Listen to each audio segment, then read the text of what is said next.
Chapter 12. Continuation. This enormous house of cards has been creaking in its framework for a long time, but is now about to collapse completely. Science long ago made its entry into our civilization, awakening people to an enlightened world where knowledge, critical thinking, and rationality are allowed to flourish.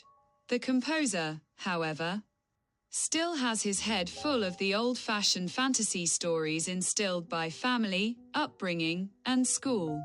Then he decides to investigate further, to scrutinize, to listen to opposing voices, to take the journey into the global, secular academia, and to brace himself for what is to come. It turns brutal. Beams of imaginary steel break down and fall to the ground. What once shone illusorily in the radiant light of truth fades and is marked by a dirty gray color, simply exposed as falsification and lies. The entire childhood faith is examined with lantern and magnifying glass, tools from epistemology are applied. Socrates appears.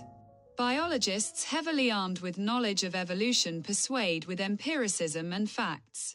Converting priests and Bible scholars shift from faith to non-belief, and there, not least, chief atheist Christopher Hitchens thunders onto the scene. Homesickness and homecoming.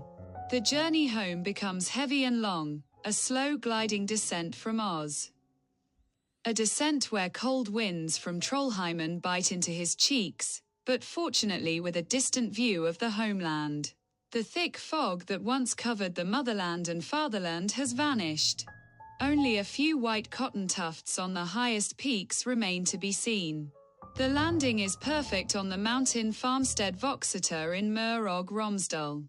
The composer is ice cold and in a state of shock. Yet he walks, relieved, along the well-known path home to his birthplace, Mold. On the way home, he sees the entire Magnif _________. Thus, however, life was tense. Here is what happened. Lift, carry. Place, drive, bring, renovate, wash, throw away, tidy, move, repair, paint the house, fetch, carry, place furniture. Vacuum 4 times a week because of the spouses, dust on the brain, paint the terrace, shop for others, put things in the attic, put things in the basement, throw things away. Haul away the old fireplace and old junk, install a new fireplace, fix lamps, repair house and car, paint the terrace again, shovel snow, mow the lawn, dig up for a new lawn, make a new lawn. Cut trees, chop wood, split wood, stack wood, shovel snow again, trim the hedge, maintain flower beds and the property both inside and outside the fence, change tires. Help others move and change tires, pick up people without cars, paint the terrace again, and paint the house again, move again, put out garden furniture, take in garden furniture. Pay for the son's schooling, help with rent, etc.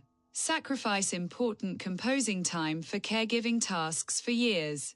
Fine enough, but rewarded only with ingratitude and rejection. Wash and polish windows, lift and move furniture and pianos. 12 pianos in total, at regular intervals. Build up and tear down studios, move again, reinstall everything, drive to the recycling station. Clean basement and attic, go to JISC, buy curtains, pay other debts, tons of bills, struggle with debt collectors and sly, grumpy collection lawyers, and a merciless, hard-hearted enforcement officer. Go to parties, sit and smile politely strained, listen to meaningless chatter.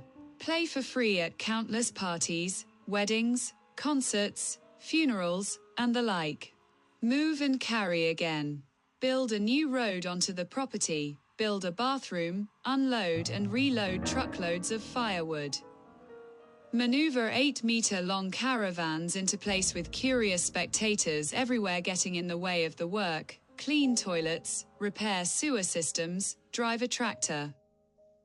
Pull cars and other vehicles out of ditches, shovel snow again, saw and take down large trees with a negative, mocking audience present, haul away branches and leaves, tidy outdoor areas.